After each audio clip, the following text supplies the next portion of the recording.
할렐루야. 네, 오늘 어저께까지 이제 지난주까지 뭘 봤냐면 우리가 6장까지 어떤 일이 벌어집니까? 굉장히 어려운 상황에서 지금 느헤미야와 이스라엘 백성들이 폐허가 된 그 성벽을 52일 만에 건축을 합니다. 어느 시기입니까? 굉장히 더운 시기에 이렇게 합니다. 참 많이 지쳤을 겁니다. 그래서 이분들이 이제 하나님께 찬양을 합니다. 그리고 나서 이제 오늘 어떤 일이 벌어지냐면 이제 공사는 끝났습니다. 그러면 다음 단계는 뭡니까? 공사는 왜 합니까? 공사는 이스라엘 백성들의 안전을 지키고 성전을 보호하기 위해서입니다.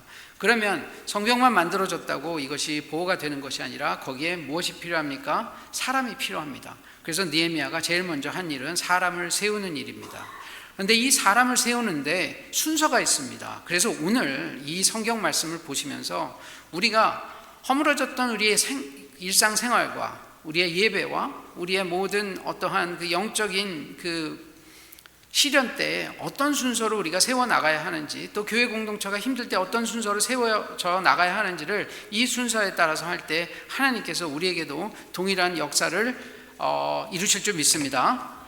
첫 번째 어떤 일이 벌어지냐면 성벽이 건축되며 문짝을 달았습니다. 성문을 다른 거죠. 그 다음에 3명을 세웁니다. 문지기와 노래하는 자들과 레위 사람. 문지기와 노래하는 자들과 레위 사람. 다윗 시대 이후에는 문지기와 노래하는 사람들도 레위인들과 같은 이 취급을 받았습니다. 그들도 쉽게 말하면 성전에서 헌금하는 것으로 이렇게 녹을 받았습니다. 그래서 문지기 노래하는 자 레위 사람들은 그냥 통칭으로 레위 사람들이라고 보시면 됩니다. 근데 레위 사람들은 무엇을 하는 사람들입니까? 성전을 지키고 예배를 봉사하는 사람입니다. 제사장을 받들어서. 그러니 지금 성벽이 무너져서 지금 이 보호를 하는데 가장 먼저 세운 사람들이 누구냐? 문지기. 이 문지기는 사실 그 중의적 의미가 있습니다. 성벽도 지키고 성전도 지킨다는 의미가 있습니다. 그리고 노래하는 사람, 레위 사람, 즉 앞으로 성전에서 봉사하고 예배를 준비하는 사람들, 제사를 준비하는 사람들을 세웠다는 뜻입니다. 다시 말해서 성벽이 세워진 다음에 제일 먼저 파티했습니까? 성벽이 세워진 다음에 제사장 세웠습니까? 성벽이 무너진 다음에 다른 어떤 일을 한 것이 아니라 무엇을 하였습니까? 제일 먼저 하나님께 예배하기 위한 사람들을 먼저 모은 것입니다. 여러분, 우리가 이 교회가 제가 이제 올 때 좀 힘들었지 않습니까? 어제 새벽 기도에 굉장히 많은 분들이 나오셨어요, 놀랍게. 근데 제가 처음에 하나님께 기도할 때 느헤미야로 설교하기를 하나님께서 이제 마음을 주셨을 뿐 아니라 가장 먼저 주신 말씀은 뭘까요? 예배를 회복하라입니다. 그래서 우리는 지금 예배를 회복해가는 과정에 있습니다. 그래서 저희가 지금 오늘 헌금송을 해주신 3분의 예배자도 그렇고요.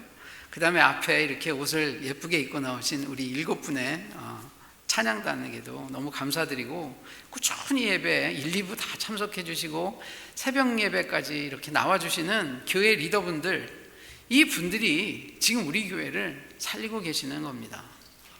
믿으십니까? 저는 볼 때마다 매주 몇 분씩 오셔요. 그래서 이게 얼마나 감사한지 모릅니다. 우리가 지지난주에 목표를 정했습니다. 그러려면 한 주에 몇 분씩 오셔야 하거든요. 저는 올해 말에 그 일이 진짜 벌어질지 안 벌어질지 모르겠지만 하나님께 간절히 기도합니다.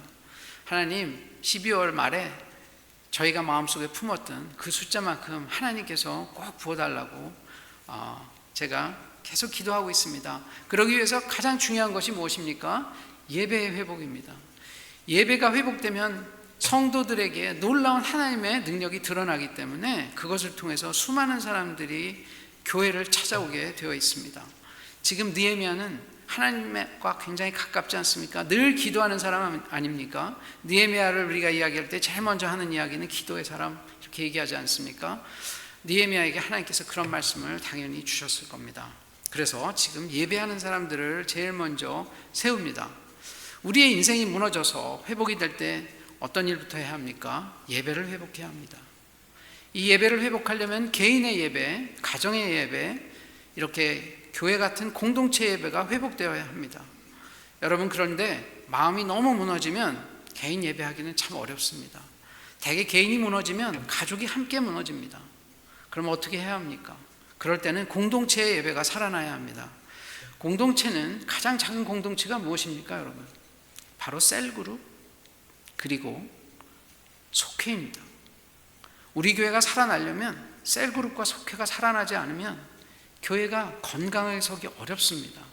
그래서 제가 왜 이 책으로 큐티하면서 소그룹 하자고 하냐면, 결국 우리가 교회가 나중에 여러분 정말 살아날 때 보시면 이 스몰 그룹이 정말 왕성하게 살아날 줄 믿습니다. 그러다 보면 그 사람들이 모여있는 교회는 자동적으로 살아날 수밖에 없습니다. 여러분, 지금 오시는 분들이 다 교회 리더가 되실 분들입니다. 결국 여러분들이 이 일을 감당해 주셔야 됩니다. 여러분, 그래서 주변에 힘들고 어렵고 한 사람들이 있으면 작은 그룹 모임에 초대하시고, 그리고 특별히 공예배에 참석하라고 독려해 주십시오. 이것을 통해서 그분들에게 회복과 그들의 상처의 치유가 하는 역사가 드러날 것입니다. 자, 제가 그리고 우리가 지금 계속 이스라엘의 지금 그 성전, 성벽의 재건 역사를 보는데, 우리가 한번 역사를 좀 한번 짚고 넘어갔으면 좋겠습니다. 제가 전에도 한번 말씀드린 것처럼 남유다가 몇 년에 망했습니까? 꼭 기억하시라고 말씀드렸죠. 586년에 망했습니다. 그리고 그 다음에 이 바빌론에게 망했는데, 그 나라 바벨론도 얼마 가지 않아서 바사, 페르시아한테 망했습니다. 그래서 페르시아 왕, 첫 번째 왕 고레스, 영어로는 사이러스, 키루스 이렇게 표현하는데, 이분이 칙령을 내립니다. 이게 538년 9년에 칙령을 내려서 유대인들뿐 아니라 거기 포로로 잡혀갔던 여러 나라 사람들을 풀어주라고 합니다. 포용 정책을 쓰죠. 그래서 첫 번째 잡혀갔던 유다 백성이 언제 돌아옵니까? 50년 있다가 돌아옵니다. 536년경에 이 1차 포로 귀환이 이루어집니다. 이때 누가 사람들을 데리고 오냐면 스룹바벨, 또 세스바살이라고 왕족이 있습니다. 그런데 이제 스룹바벨이 성전 재건을 했기 때문에 스룹바벨로 이제 주로 알려져 있고요. 스룹바벨을 통해서 성전이 재건이 되는데, 이때 한 5만 명을 데리고 유다 지방으로 와서 성전을 다시 재건합니다. 근데 이때가 언제입니까? 515년입니다. 우리가 기원전 586년에 망했는데 515년, 이때 한 70년 걸렸습니다. 그래서 예레미야가 얘기한 그 70년 후에 여러분들이 포로에서 해방될 것이다 라고 한 약속이 이렇게 이루어진 것입니다. 그 뒤에 2차 때 지금 느헤미야가 사람들을 데리고 3차 귀환을 했는데요, 이때가 그냥 쉽게 444년으로 기억하십시오. 444년에 지금 벌어지는 일이 그때 벌어지는 일입니다. 3차가 온 것이고, 그보다 한 13년 전에 에스라가 2차 때 또 사람을 데리고 옵니다. 첫 번째는 한 5만 명, 두 번째도 기록에 따라 다르지만 한 1700명, 3차 때는 정확한 기록이 없습니다. 느헤미야, 지금 우리 느헤미야 보고 있지만 몇 명 데리고 왔다는 이야기는 없거든요. 어쨌든 이렇게 해서 옵니다.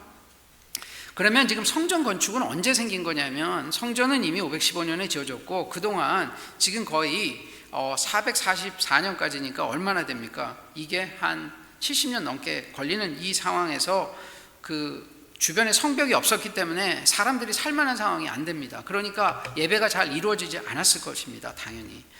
그래서 이때 이 예배가 이루어지지 않은 걸 안타깝게 생각해서 성벽 짓고 나서 가장 먼저 느헤미야가 한 일이 이 성전을 위해서 예배를 제대로 드리기 위한 사람들을 세운 것입니다. 그래서 여러분 기억해 주십시오. 우리의 무엇인가 무너지면 제일 먼저 해야 되는 것은 예배의 회복입니다.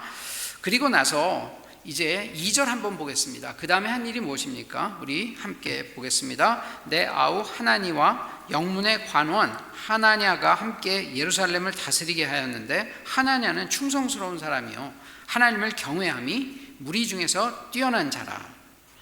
이제 표준 세번역에 보면 하나냐는 어떻게 되어 있냐면 진실한 사람이고 남다르게 하나님을 두려워하는 사람이었다, 이렇게 되어 있습니다. 이제 먼저 영적으로 하나님께 예배드리는 환경을 만들어 놓습니다. 사람 뽑습니다. 그 다음에 한 것은 이제 행정적으로 이 예루살렘을 이제 통치하는 사람을 만들어야 합니다. 아시겠지만 느헤미야는 워낙 직업이 무엇입니까? 지금 저쪽 페르시아의 술 맡은 관원, 지금 비서실장입니다, 왕의. 그래서 지금 잠깐 사실은 성벽을 지으는 것을 도우러 온 것입니다. 본인 안에 어떤 생각이 있었겠습니까? 이제 나는 돌아가야 한다. 그렇기 때문에 나를 대신할 새로운 리더를 뽑아야 한다. 새로 행정적인 리더를 뽑으려면 자기처럼 하나님을 경외하는 사람, 또 이렇게 진실한 사람을 뽑아야 하기 때문에 이 두 가지 기준으로 지금 사람을 뽑는 것입니다. 하나니는 당연하게 동생이었는데 지금 이 느헤미야가 그 페르시아에 있을 때에 본인을 이렇게 유대 그 참상을 알려줘서 본인이 이렇게 유대까지 올 수 있도록, 예루살렘까지 올 수 있도록 이렇게 모티베이션을 준 사람 아닙니까? 그래서 당연히 하나니는, 동생은 하나님을 굉장히 사랑하고 본인이 그 백성들, 이스라엘 백성을 사랑하는 사람입니다. 그래서 당연히 지도자로 세웠죠. 그 다음에 하나냐는 그 이름이 무엇이냐면 하나님은 은혜로우시다는 말입니다. God is gracious. 그런데 이분이 어떤 사람이냐면 워낙은 거기 망대가 있습니다. 그 성전 북쪽 맨 끝에 보면 하나넬 망대라고 있는데 거기에 있는 망대에서 이 전체 파수꾼들을 지휘하는 지휘 감독입니다. 이 관리직은 높은 자리가 아닙니다. 그럼에도 불구하고 이 공사를 하면서 느헤미야가 유심히 이 사람을 본 것입니다. 그러다가 이 사람이 진실하고 그리고 하나님을 경외하기 때문에 이 사람을 발탁한 것입니다. 즉 하나님의 사람들, 하나님도 그렇지 않으시겠습니까? 쭉 돌아보면서 세상에서 능력이 있고 학벌이 좋고 똑똑하고 야심이 있고 실행을 잘하는 사람을 선택하는 것이 아니라 하나님이 진정한 지도자로 세우실 때는 어떤 사람을 세우십니까? 진실하고 그 다음에 하나님을 경외하는 사람, 영어로 God fear, 하나님을 두려워하는 사람을 지도자로 세웁니다. 자, 그러면 지금 이렇게 두 명을 세워서 이제 행정적으로 예루살렘 그 주도를, 지금으로 말하면 그 도지사쯤 되는 거죠. 거기를 이제 다스리게 하는데 우리가 오늘 이 두 단어를 좀 보고 싶습니다. 여기에 보면 이제 충성스러운이라고 되어 있는데 이 단어가 히브리 말로 에메트입니다. 여러분 히브리 말 우리가 뭐 많이 알 건 아닌데 그래도 몇 가지는 아셔야 합니다. 몇 가지 아셔야 하는 게, 우리가 보통 헤세드는 많이 알지 않습니까? 헤세드, 자비, 인애. 이제 신약 때의 그레이스에 유사한 말입니다. 은혜와 비슷한 말이죠. 이 에메트란 말은 하나님의 본질을 규정하는 아주 중요한 두 번째 단어인데 무슨 말이냐면 진실, truth라는 뜻입니다. truth. truth는 변합니까? 안 변합니까? truth는 변하지 않습니다. 쉽게 말하면 우리가 노스포인트, 우리 여기 노스포인트라는 교회 있지 않습니까? 이름을 잘 지었어요. 그게 물론 이 조지아에서 노스에 있기도 하지만 노스포인트가 북극이죠. 북극성을 해서 돌지 않습니까? 이게 진리라는 것은 변하지 않습니다. 하나님은 어떤 분이십니까? 하나님이 기준이세요. 그래서 기독교인들이, 우리가 하나님의 사람들이 이렇게 성경을 본다는 것은 뭡니까? 진리를 보는 것입니다. 세상을 살아나갈 때는 진리를 기준으로 하나님 만드셨기 때문에 그것의 기준으로 해서 모든 것이 다 상대적입니다. 그래서 우리는 성경을 보지 않고는 하나님이 원하시는 창조의 목적대로 살아갈 수 없습니다. 교회에 와서 설교를 조금 듣는다고 해도, 평생을 듣는다고 해도 성경의 전체를 다 이해하기 어렵습니다. 성경을 더 많이 알고 배운 대로 실천하기 시작했을 때 여러분에게 하나님의 능력이 드러납니다. 그래서 저는 기독교인을 어떻게 보통 표현하냐면 요리사나 이 피아노 치는 것과 같다고 이야기합니다. 악기 연주처럼. 자, 이론을 많이 알면 피아니스트가 아니지 않습니까?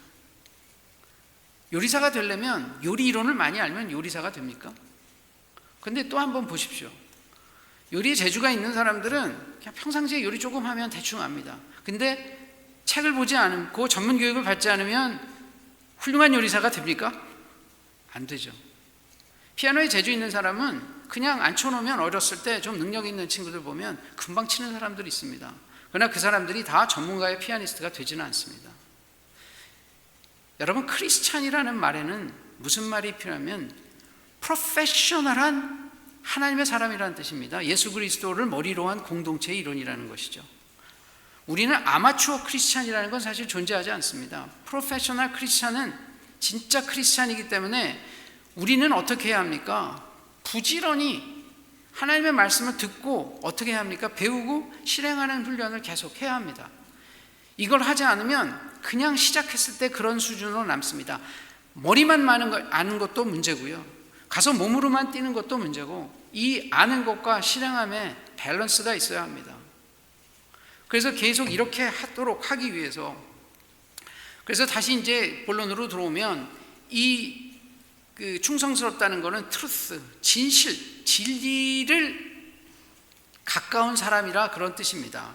그래서 이것을 NIV 성경에서 뭐라고 표현했냐면 A man of integrity, 인테그리티가 있는 사람이라고 표현했습니다. 이 인테그리티라는 말을 한국말로 표현하기가 좀 어려운 단어 아닙니까? 전에도 한번 말씀드렸지만 보통 번역할 때 통전적인 뭐 이런 표현을 쓰고, 성경에 가끔 이제 번역된 것들을 보면 온전한, 한국말로 이런 표현을 쓰기도 합니다. 인테그리티라는 말을 쉽게 말씀드리면 겉과 속이 같은 사람, 말하는 것과 행동이 같은 사람, 그렇습니다. 두 개가 하나. 우리가 생각과 우리의 행동이 항상 이런 갭이 있지 않습니까? 이게 많은 사람은 우리가 뭐라고 합니까? 위선자라고 합니다. 그렇죠? 우리는 다 사실 알고 보면 크고 작게 다 위선자입니다. 우리의 생각하는 것과 우리 행동이 다르기 때문에 그렇습니다. 이것이 점점 좁혀가서 완벽하게 좁혀진 사람이 딱 한 분 계시죠. 누구십니까? 네, 예수 그리스도 한 분이십니다. 우리는 다 어차피 죄인이기 때문에 그렇게는 못 삽니다. 그러나 포기할 수는 없습니다. 우리는 우리가 꾸준히 바울 선생님이 얘기한 것처럼 우리는 그 길을 위해서 달려가야 합니다. 지금 여기서 얘기하는 진실하다라는 말은 그 길을 달려가는데 굉장히 남들이 보기에도 진실하게 사는 사람이라는 게 느껴졌던 사람 이야기합니다. 그래서 이 에메트는 성경에서 어떻게 쓰이냐면, 신약시대에는 요한복음에 예수님이 자신을 표현할 때 길이요 진리요 생명이다 할 때 이 진리가 에메트입니다.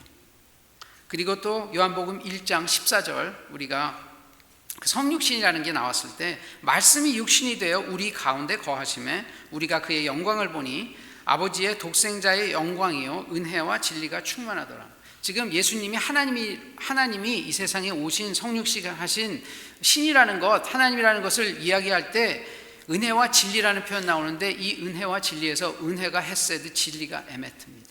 즉 하나님이 예수님께서 본인을 이야기하실 때 표현한 표현 중에 이 진리라는 것이 있습니다. 즉 이 진리라는 것이 하나님이 갖고 계신 가장 중요한 본질적 성품이고, 우리가 그것을 향해서 열심히 그것을 따라가기 위해서 노력하는 그런 사람들, 진실한 사람이라고 표현합니다.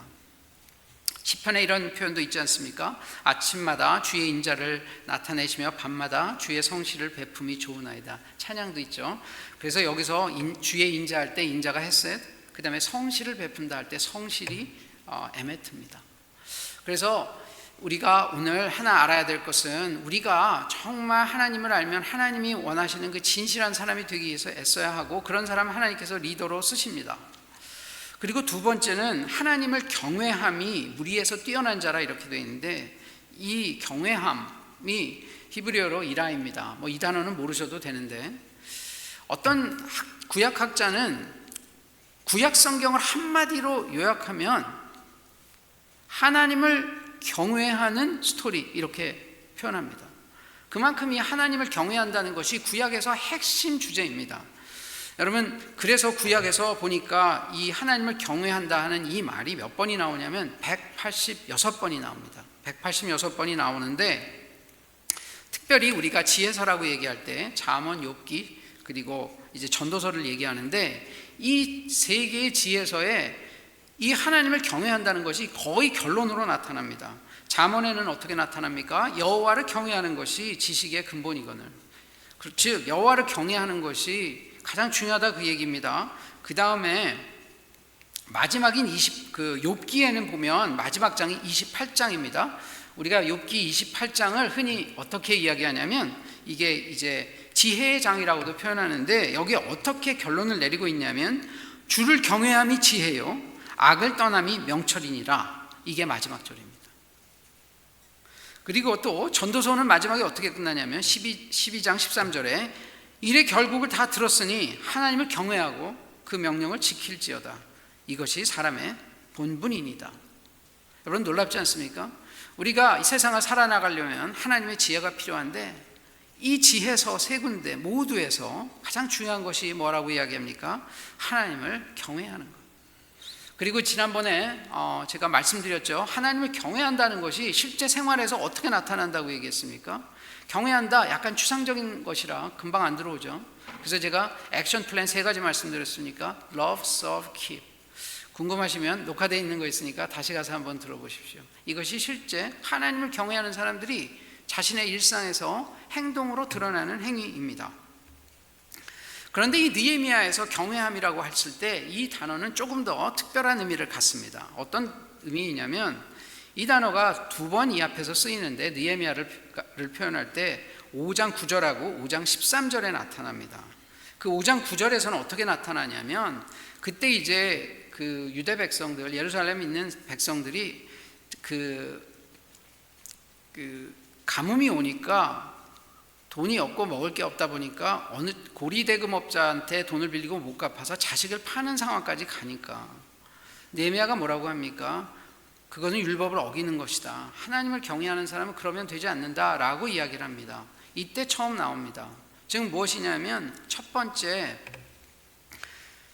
어렵고 힘든 사람에 공감하는 능력을 가진 사람이 바로 이 경외함을 가진 사람이라는, 하나님을 경외하는 사람이라는 것입니다. 두 번째는 또 어디에서 나오냐면 그 느헤미야가 그 백성들이 궁핍하고 어려운 걸 알자 백성에게 녹을 받지 않겠다 이런 이야기가 나옵니다. 즉 이 하나님을 경외한다는 표현이 뭐냐면 본인이 갖고 있는 기득권을 포기한다는 것입니다. 여러분, 기득권을 포기한다는 것은 어려운 일이죠. 즉 하나님을 경외한다는 것은 하나님만 생각하고 뭐 선교 나가고 교회 예배 열심히 하고, 물론 이거 다 중요합니다. 그러나 하나님을 경외하는 사람들이 실제 느헤미야에서 말한 현실적인 행동은 무엇이냐? 가난하고 힘든 사람을 보호해주고 그들을 긍휼하게 여기고, 그 다음에 우리가 갖고 있는 기득권을 포기하는 것, 이것이 하나님을 경외하는 사람들이 해야 하는 일입니다. 우리가 생각했던 하나님을 경외하는 것과 같을 수도 있지만 그것보다 훨씬 더 포괄적인 것입니다. 세상에서 권력 있고 지위 있고 재산이 있는 사람들은 알게 모르게 사람들한테 대접을 받습니다. 심지어 교회에서도 그렇습니다. 근데 우리가 진정으로 하나님을 믿는 사람들이라면 우리는 어떻게 해야 합니까? 교회 와서 어렵고 힘들고 남들은 정말 불편하게 느끼고 그런 약자들에게 우리는 항상 따뜻하게 하나님의 동일한 이미지를 가진 사람으로 대해 주어야 하고, 우리가 교회에서 때로는 사회에서 기득권이 있을 때 그것을 포기하고 과감하게 우리가 먼저 헌신하는 그런 사람이 되어야 합니다. 이럴 때 어떤 일이 벌어집니까? 하나님께서 그들을 리더로 세우십니다. 하나님께서 리더로 세우시는 사람은 그런 진실함과 하나님을 경외하는 그런 특질을 가진 사람들입니다. 자, 그리고 나서 이러한 지금 진실하고 경외하는 사람들이라는 거 이렇게 보면, 이런 진실하고 경외하는 사람들이 리더로 세워지면 그 공동체는 어떻게 됩니까? 안전해집니다. 여러분, 남유다가 왜 망했습니까? 유다가 망할 때 일반 백성들이 타락해서 망했다고 되어 있습니까? 물론 그 이야기도 있습니다. 그러나 더 중요한 것은 무엇입니까? 왕이 타락하고 제사장이 타락하고 심지어 선지자가 타락해서 남유다가 망했습니다. 리더가 타락해서 망했습니다. 그러니 리더라도 하나님을 경외하는 사람들을 우리가 뽑아 놓으면 어떻게 될까요? 그 성벽은 안전해집니다. 지금 느헤미야가 하고 있는 이 일은 뭐냐면, 지금 성벽이 무너질 때 과거에 그렇게 리더들이 타락해서 무너졌기 때문에 지금 새로 뽑는 리더는 어떻게 되어야 합니까? 하나님과 관계가 좋아야 한다는 것입니다. 이러면서 우리는 무엇을 또 하나 볼 수 있냐면, 이것이 그래서 신명기 6장 4절에서 9절 쉐마 이스라엘, 여러분 이것이 유대 백성에게 가장 중요한 것 아닙니까? 그래서 이것을 한번 우리 자막을 한번 띄워주실까요? 이걸 한번 같이 읽어보겠습니다. 뭐라고 하는지. 우리 안 나오면 한번 같이 성경 펴시겠습니다. 신명기 6장 4절에서 9절. 이스라엘아 들으라. 우리 함께 읽겠습니다. 우리 하나님 여호와는 오직 유일한 여호와시니 너는 마음을 다하고 뜻을 다하고 힘을 다하여 내 하나님 여호와를 사랑하라.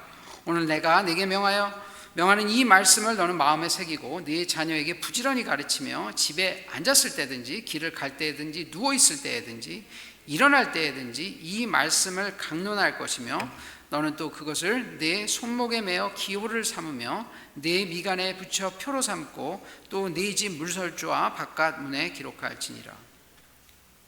자, 하나님의 말씀을 하루 종일 이렇게 달고 다니라는 겁니다. 문설주, 들어갈 때 나갈 때 계속 볼 수 있도록. 무슨 이야기입니까? 제가 아까 말씀드린 큐티가 이것과 관련이 있습니다. 우리가 하나님을 오직 유일한 신으로 마음과 뜻과 힘을 다해서 사랑한다는 것은 무엇이냐면 아까 말씀드린 것처럼 이러한 날마다 하나님의 말씀을 지키겠다라는 날마다의 결단입니다. 이것은 우리가 인간은 지정의로 되어 있죠. 지식적 동의가 아니라 의지적 결단입니다, 여러분. 수많은 크리스찬들이 헷갈려 하는 것이 우리가 믿는다고 이야기할 때 예수 그리스도를 내가 구주로 믿기만 하면 틀린 이야기는 아닙니다. 그러나 다 맞는 이야기도 아닙니다. 하나님을 믿는다는 것은 행동적 결단이 뒤따르고 잘못하면 회개하고 다시 바꾸는 이런 일들이 있어야 하는데 이러기 위해서는 이 말씀을 우리가 기억해야 합니다. 이 말씀을 예수님께서도 마태복음에서 다시 재해석해서 23장 37절에 뭐라고 하십니까? 내 마음을 다하고 목숨을 다하고 뜻을 다하여 너의 하나님을 사랑하라. 이것이 크고 첫째 되는 계명이요. 둘째는 뭐라고 하셨습니까? 네 이웃을 내 자신과 같이 사랑하라고 하셨습니다. 지금 이렇게 성경을 쭉 보면 같은 이야기를 하고 있는 것입니다. 이런 사람이 결국은 어떻게 됩니까? 하나님께서 특별히 쓰는 리더가 됩니다. 그리고 그런 사람이 리더가 되었을 때 그 공동체가 어떻게 됩니까? 안전해집니다. 그래서 우리는 이러한 리더십 트레이닝을 통해서 어떤 리더들을 배출하기를 원하냐면 하나님을 경외하는 리더들을 배출하기를 원하는 것입니다. 그러니 여러분이 크리스찬이라고 하면 누구나 다 세상에서 리더입니다. 그래서 가급적 모든 교인이 참석해 주시기를 간절히 부탁드립니다.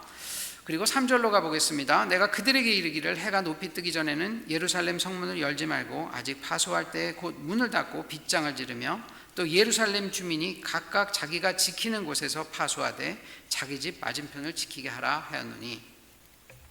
그리고 나서 이 새로 세운 두 명 하나니와 하나냐라는 리더에게 느헤미야가 지침을 줍니다. 성벽을 실제 어떻게 지켜야 하는지. 첫 번째는 시간에 대한 지침인데 보통 성문을 언제 엽니까? 동틀 때 열고 그리고 해가 질 때쯤 닫습니다. 근데 그렇게 열고 닫으면 어떤 문제가 있습니까? 잘 적들이 보이지 않기 때문에 이게 지금 그 적들의 침공을 받을 수 있습니다. 그래서 어떻게 이야기하냐면 이제 해가 어느 정도 떠서 중천에 있을 때 문을 열고 해가 다 지기 이전에 사람들이 아직 활동적으로 어느 정도 그 듀티를 하고 있을 때 성문을 닫으라고 합니다. 방심하지 않겠다는 것이죠. 느헤미야는 이렇게 적에 대해서 실제적인 상황에서도 철저합니다. 그래서 이것은 시간에 대한 경계이고요. 두 번째는 장소에 대한 것입니다. 지금 요 다음 절에 보면 아시겠지만 예루살렘 성은 예전에 황폐하고 거기 계속 노략을 당했기 때문에 사는 사람이 많지 않습니다. 그런데 지금 성벽을 다 짓고 보니까 성벽이 한 둘레가 6.4km쯤 됩니다. 꽤 긴 것이죠.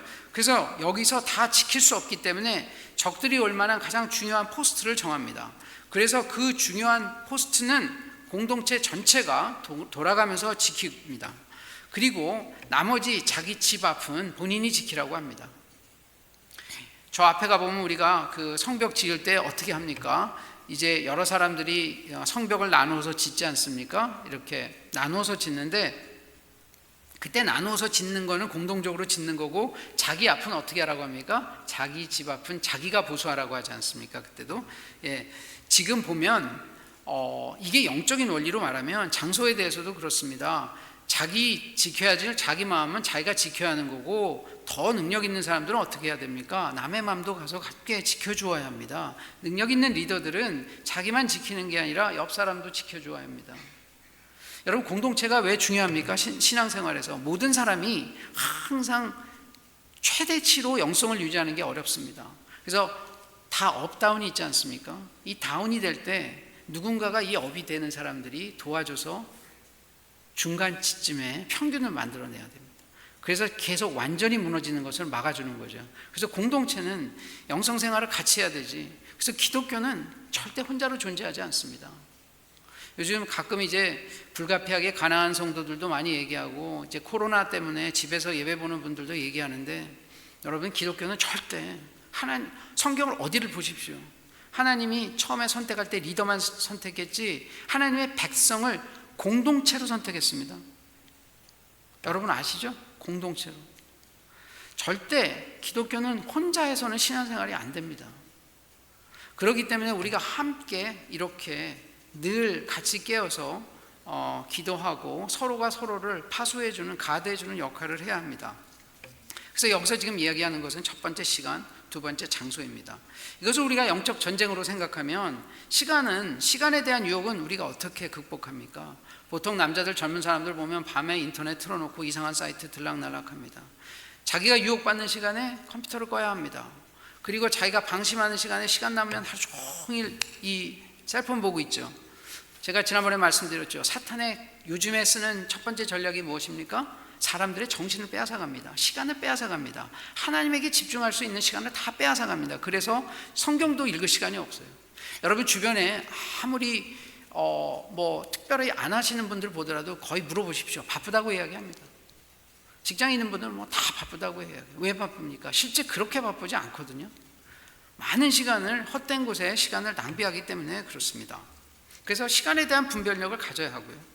두 번째, 장소에 대한 분별력을 가져야 하는데, 특별히 이제 교회가 좀씩 성장하다 보면 교회 안에서도 스캔들도 생기고 여러 가지 문제 생깁니다. 가지 않아야 될 곳에는 가지 않아야 하고, 가야 할 곳에는 가야 합니다. 가야 할 곳은 예배하는 곳입니다. 예배하고 스몰 그룹하고 이런 곳들에는 꾸준히 참석하고, 그리고 가지 않아야 할 곳은 가지 않아야 합니다. 그래야만 우리의 영성이 유지가 됩니다. 그래야 공동체가 유지가 됩니다. 그 다음에 4절에 가보겠습니다. 그 성읍은 광대하고 주민은 적으며 가옥은 미처 건축하지 못하였습니다. 아까 말씀드린 대로 이제 새로 지어졌기 때문에 그 안에 사람들 별로 사는 사람이 없고 집도 없다는 뜻입니다. 그래서 그 다음 단계로 나오는 것이 지금 첫 번째, 예배하는 사람을 세웠습니다. 두 번째, 하나님 마음에 합한 리더를 세웠습니다. 세 번째, 어떤 일이 벌어지냐? 우리 여기 함께 읽겠습니다. 한번 말씀 주실까요? 그 다음 7장 5절 함께 읽겠습니다. 내 하나님이 내 마음을 감동하사 귀족들과 민장들과 백성을 모아 그 계보대로 등록하게 하심으로 내가 처음으로 돌아온 자의 계보를 얻었는데 거기에 기록된 것을 보면 이렇게 되어 있습니다. 자, 지금 보면 무엇을 하겠다고 하는 거냐면 이제 족보를 정리하겠다는 것입니다. 가계도를 정리하겠다는 것입니다. 유대 백성은 아무리 오래돼도 이 가계도를 가지고 있다고 합니다. 그래서 포로가 갔다 온 사움에도 이 가계도, 족보를 지키고 있는 사람들이 있다는 겁니다.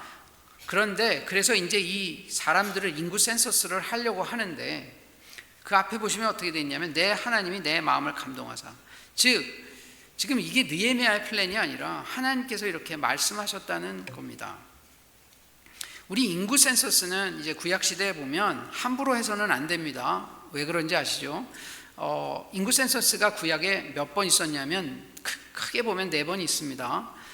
첫 번째는 민수기 1장에 보면 이제 그 출애굽한 이스라엘 백성들이 나옵니다. 그래서 시내산에서 기다리다가 언약을 받습니다. 율법을 받죠. 그리고 나서 이제 진짜 훈련하러 광야 생활을 들어갈 때 이제 누가 누군지도 알아야 되고, 앞으로 광야를 지나가면 어떤 일이 있습니까? 가나안 땅에서 전쟁해야 되기 때문에 이제 군대 조직처럼 짭니다. 그러려면 사람을 알아야죠. 그래서 첫 번째, 그러니까 이 공동체를 하나님의 공동체로 만들기 시작했을 때 전체 한번 이 인구 센서스를 합니다. 그리고 두 번째 언제 하냐면 이제 그 다 끝나고 가데스 바네아까지 가서 이제 거기서 38년을 있다가 마지막에 이제 40년 돼서 가나안 땅으로 들어가기 전에 이제는 가나안 땅 분배도 해야 되고 이제 들어가면 어떻게 살아야 할지를 정확하게 알아야 되기 때문에 그때 마지막에 하나님의 백성들을 다시 파악하기 위해서 인구 센서스를 합니다. 그게 두 번째고요. 그 다음 세 번째는 언제 하냐면 다윗 때 하는데, 다윗이 왕이 되고 나서 이때는 하나님이 말씀하셔서 한 게 아닙니다. 다윗이 왕이 되고 나니까 도대체 우리가 군사가 얼마나 있고 이 재산이 얼마 있는지 궁금한 겁니다. 그래서 요압 장군을 시켜서 이제 인구 센서스를 하는데 하나님이 그것을 다윗의 교만으로 보고 이제 벌을 내리십니다. 그래서 3가지 옵션의 벌이 있는데 다윗이 이제 역병을 택합니다. 전염병을 택하죠. 그래서 무려 3일 만에 7만 명이 죽고 다윗이 깊이 회개하고 나서야 제사 드리고, 그리고 나서 이것이 멎습니다. 즉 이 인구조사라는 게 그냥 쓱 하는 게 아니라 하나님께서 꼭 하라고 하실 때 해야 합니다. 근데 지금은 왜 이걸 하나님께서 하라고 하시냐 하면, 자 보십시오. 지금 공동체가 어떻게 된 겁니까? 아까 지금 바벨론에서 지금 3차에 걸쳐서 돌아옵니다. 90년에 걸쳐서 돌아오는데 지금 처음에 와서 성전은 지었지만 공동체가 제대로 형성이 안 됩니다. 성벽이 없기 때문에.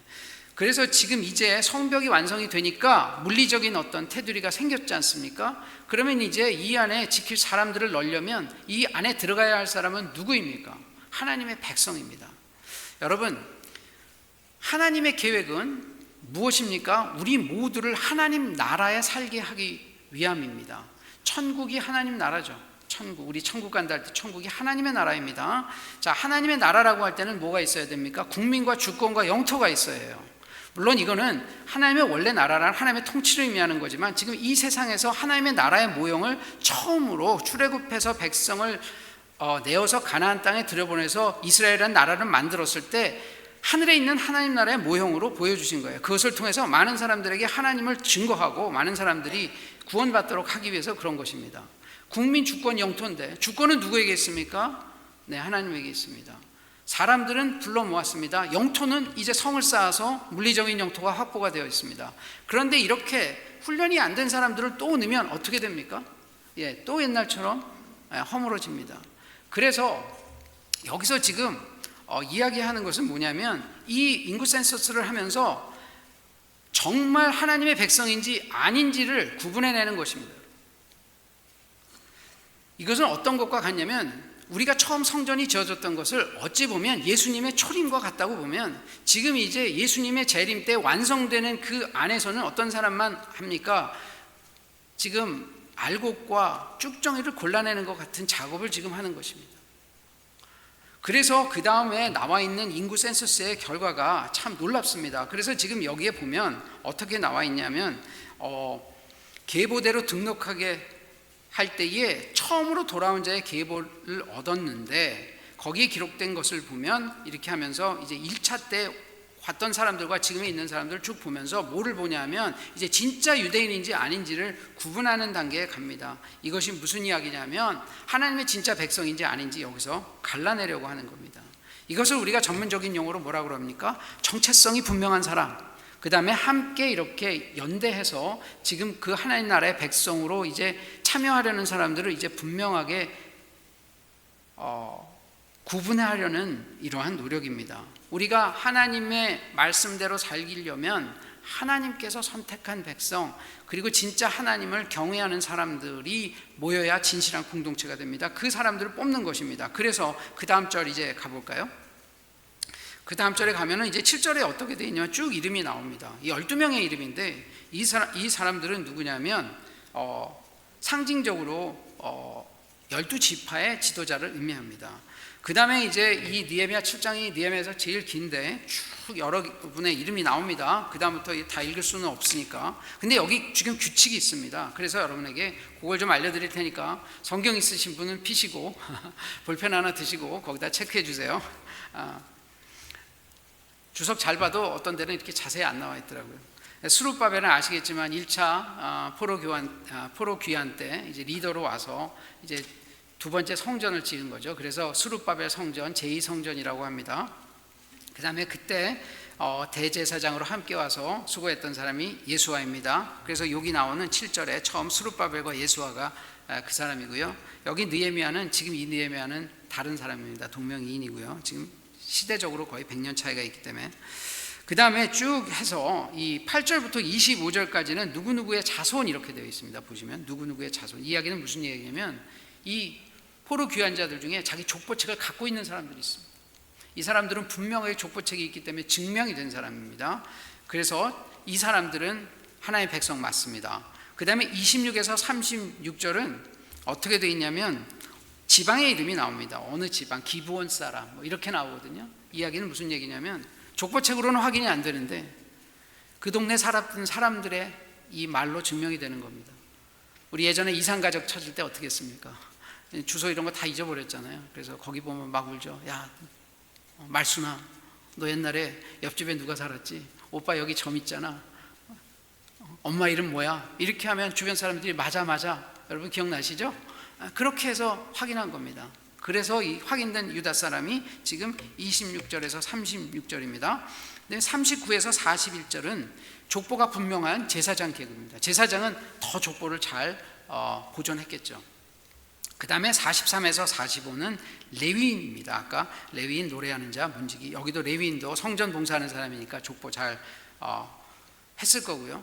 그 다음에 이제 굉장히 재미난데 46절에서 56절까지가 느디딤 사람들입니다. 여러분, 느디딤 사람들이 누구냐면 원래 이방인이었다가 이스라엘이 전쟁하면서 포로로 잡아와서 성전에서 막릴시켰던 노예들입니다. 그리고 57절에서 67에 가보면 솔로몬의 신하의 자손이 나옵니다. 이 사람들도 원래 전쟁 포로였는데 이 사람들은 왕궁의 경비로 있었던 사람들입니다. 지금 제사장 명부나 그런 사람보다 느디딤하고 솔로몬 신하의 자손들의 얘기가 더 길게 나옵니다. 여러분, 이들이 지금 유대 땅에 와 있는데 지금 유대 사람들이 포로로 잡혀간 페르시아에서는 다 포로였기 때문에 이 사람들이나 지금 왕족이나 제사장이나 다 비슷하게 취급받지 않았겠습니까? 이 사람들은 안 돌아와도 되는 사람들이에요. 그런데 이 사람들이 이렇게 많은 사람들이 자신들이 여기 오면 또 뭐 해야 됩니까? 여기 와서 또 가장 하층인으로 살아야 하는데 왜 돌아왔겠습니까?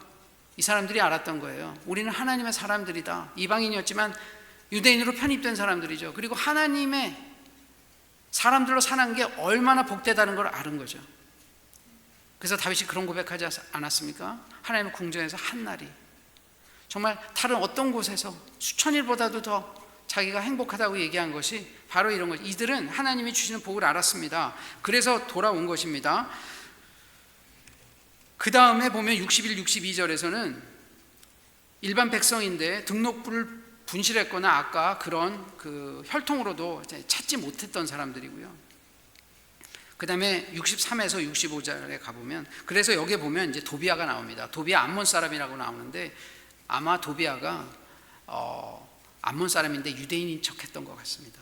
그 다음에 63에서 65절에는 제사장 중에서도 이 등록부가 분실돼서 족보를 알 수 없는 사람들이 있습니다. 그래서 이 지금 두 그룹은 어떻게 됩니까? 잠깐 유예, 하나님의 백성이 아니라고 지금 판정 났기 때문에 예루살렘 성 안에서는 살 수 없고 지금 이제 유예를 시킵니다. 직무 유예시키고 이제 사는 것도 안에 살지 못하게 할 것입니다. 그 다음에 보면 이제 돌아온 사람들 숫자가 나오는데 대개 이제 합해서 한 5만 명 정도 된다고 나오고요. 그 다음에 70절에서 72절은 특별히 헌금에 대해서 나옵니다. 여기 보면 리더, 총독이나 족장들이 많은 이제 봉헌을 하고 나머지 백성들도 봉헌에 참여한 것을 이제 보여주고 있습니다. 그래서 하나님의 공동체가 회복될 때는 우리가 물리적으로 그 일도 해야 하지만 물질적인 헌신도 꼭 필요하다는 것을 이야기합니다. 그리고 마지막 73절에 어떻게 되어 있냐면 이와 같이 제사장들이 레위 사람들과 문지기들과 노래하는 자들과 백성 몇몇과 느디딤 사람들과 온 이스라엘이 다 그 본성에 거하니라 이렇게 되는데, 다른 사람들은 쭉 나오다가 백성들은 몇몇이라고 나옵니다. 지금 무슨 이야기냐면 지금 성벽 안이 불안불안하기 때문에 백성들이 다 들어오기를 지금 싫어하는 상황입니다. 그렇게 해서 이제 인구 센서스가 맞춰집니다. 자, 우리 한번 다시 여기를 리뷰해 보겠습니다. 오늘 했던 이야기의 결론은 무엇입니까? 이스라엘 백성이 바벨론에서 이렇게 귀환하면서 이제 유대 땅이 다시 건설되기 시작할 때 아까 말씀드린 대로 지금 국민 주권 영토 중에 지금 주권과 영토는 해결이 되었고 이제 마지막으로 하나님의 백성을 뽑는 단계입니다.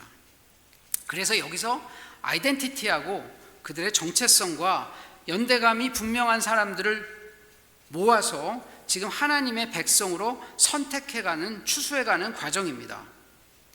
그러니 지금 잘 보시면 이 느헤미야의 성벽 재건 과정은 단순한 건축의 문제가 아니라 이 세상에서 잠시 주춤했던 하나님의 나라의 모형을 다시 세우는 일입니다. 여러분, 근데 한번 보십시오. 지금 스토리라인은 어떻게 가고 있어요? 우리는 지금 나중에 이것을 해석하는 거죠. 그들은 그때 어떤 일을 벌이고 있는 것입니까? 성벽 건축하고 지금 인구 센서스에 참여하고 이런 일을 하는 것입니다. 그런데 하나님은 지금 뒤에서 어떻게 일하십니까? 하나님의 나라를 그들을 통해서 만들어 가시는 겁니다. 놀랍지 않습니까? 제가 가끔 그런 표현 쓰죠. 우리는 이렇게 사는 겁니다. 하나님의 섭리는 그 안에서 이렇게 갑니다. 그래서 우리가 사는 그 성실하게 사는 하루하루의 일상을 통해서 하나님은 엄청난 하나님의 나라를 이 땅에서 보여주고 계십니다. 여러분, 우리 교회가 지금 날마다 예배를 보고 여기서 식사 준비도 하고 공동체에서 교제도 하고 우리가 해야 되는 일을 여기서 날마다 최선을 다합니다. 그래서 우리가 볼 때는 그냥 이것이 일상 같아 보이고 대단한 일 아닌 것처럼 보이는데 누가 합니까? 우리 교회가 하나님이 특별히 쓰시는 하나님 나라의 모형으로 사무실인지 알 수 있지 않겠습니까, 여러분? 여러분, 그래서 저는 그렇게 생각합니다. 우리가 정말 지금 이 느헤미야를 보면서 우리가 사는 하루하루의 일상을 하나님의 정말 경외하면서 살아갈 때에 우리 교회에 놀라운 하나님의 나라가 이제 가시적으로 보여질 날이 있을 줄 믿습니다. 여러분, 그래서 우리가 정말 이것을 위해서 함께 뜨겁게 기도하고 모이고 배우고 공동체를 위해서 애쓰는 모든 사람들 한 분 한 분이 되시기를 간절히 기도합니다. 축복합니다.